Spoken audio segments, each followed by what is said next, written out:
یزید حضرت امام حسین رضی اللہ تعالیٰ عنہ کی شہادت میں ملوث ہے یا نہیں ہے؟ عطا اللہ بندیالوی اور اس جیسے دیگر لوگ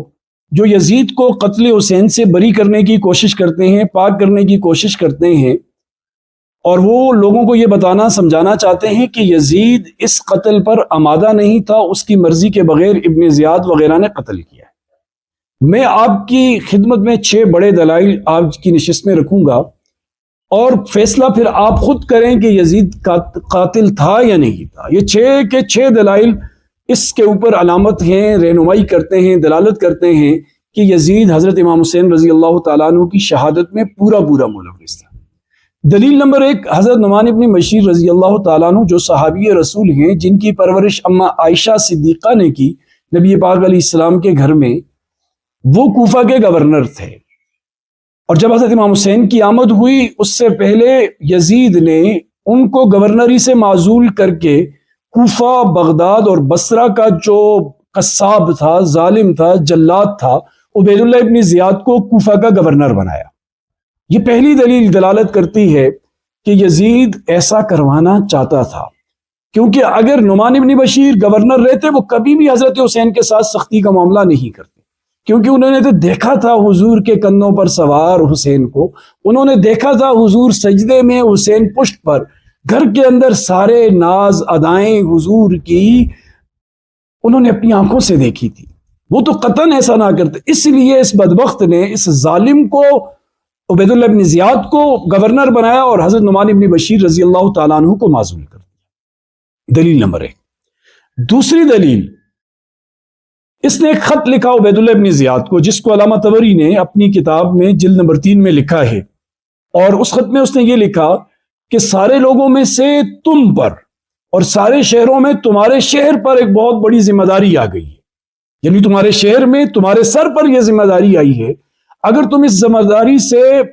انصاف کر دیا، تم نے اس ذمہ داری کو پورا کر لیا، کامیاب ہو گئے تو نوازے جاؤ گے دولت سے، انعامات سے، عہدوں سے، اور اگر تم ناکام ہوئے تو غلاموں جیسی ذلت والی زندگی گزارنے پر تمہیں مجبور کر دیا جائے گا۔ تو یہ کیا تھی؟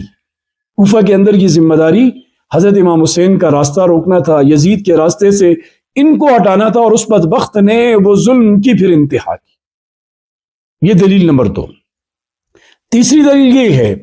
کہ جب حضرت امام حسین رضی اللہ عنہ کو شہید کر دیا گیا، ان کا سر مبارک لے جایا گیا اس بدبخت کے دربار میں، اس نے وہاں چھڑی ماری ہونٹوں پر۔ یہ ایک فاتح کی علامت ہوتی ہے، جیسے وہ ٹرافی اٹھا کر بچے فتح کا جشن مناتے ہیں، اسی طرح یہ بھی سروں کے ساتھ وہ جشن منایا جاتا تھا فتح کا۔ تو چھڑی ماری، ایک صحابی وہاں موجود تھے، انہوں نے فرمایا اے بدبخت انسان، یہ چھڑی ہٹا، ان ہونٹوں پر میں نے کئی بار نبی پاک صلی اللہ علیہ وآلہ وسلم کے ہونٹوں کو لگتے ہوئے دیکھا۔ یہ تیسری دلیل۔ چوتھی دلیل، اس کے بیٹے کی گواہی، معاویہ بن یزید کی، کہ جب وہ یزید کے مرنے کے بعد وہ حاکم بنائے گئے تو کچھ دن مہینے حکومت کرنے کے بعد اس نے تمام لوگوں کو جمع کیا اور سب کو جمع کر کے کہنے لگے کہ جس تخت پہ تم نے مجھے بٹھایا ہے، اس تخت کے نیچے خاندان رسول کا خون ہے،